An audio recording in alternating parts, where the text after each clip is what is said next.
Today's topic in anatomy and physiology is the lymphatic and immune systems. Here's an overview. We will talk about the lymphatic vessels and lymph nodes, the thymus, the spleen, tonsils, and Peyer's patches. Here is an overview of the lymphatic system. It consists of lymphatic vessels and lymph nodes, the thymus, the spleen, tonsils, and Peyer's patches. Let's talk about the lymphatic vessels for a moment. There are lymphatic vessels throughout the body. These vessels carry lymph, which is clear in color with cellular elements called lymphocytes. And these vessels tend to follow the named blood vessels of the body. These vessels eventually lead to two main lymphatic ducts, however. The right lymphatic duct, which drains at the junction of the right internal jugular vein and the right subclavian vein. So this is your right lymphatic duct. And then you have your thoracic duct, which starts at your cisterna chyli and ends up draining at the junction of the left IJ and the left subclavian vein. Let's talk a little bit about lymph nodes. Lymph nodes are small kidney-shaped structures. They receive lymph via multiple afferent vessels, afferent being towards the lymph node, and the lymph is filtered and leaves through one or two efferent vessels, efferent being away from the lymph node. These lymph nodes also have an associated artery and vein.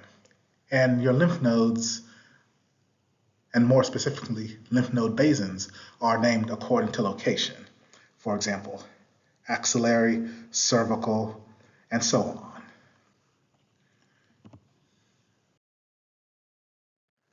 Let's talk about the thymus. The thymus is a bilobed organ.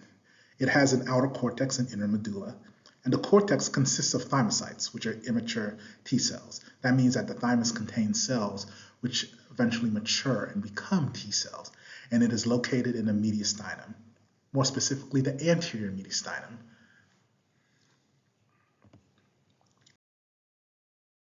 The spleen is also an integral part of the immune system.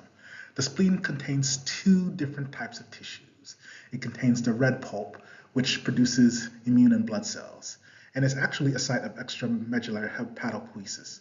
Normally, the cellular elements of the blood, such as red blood cells, white blood cells, and platelets, are produced in the bone marrow.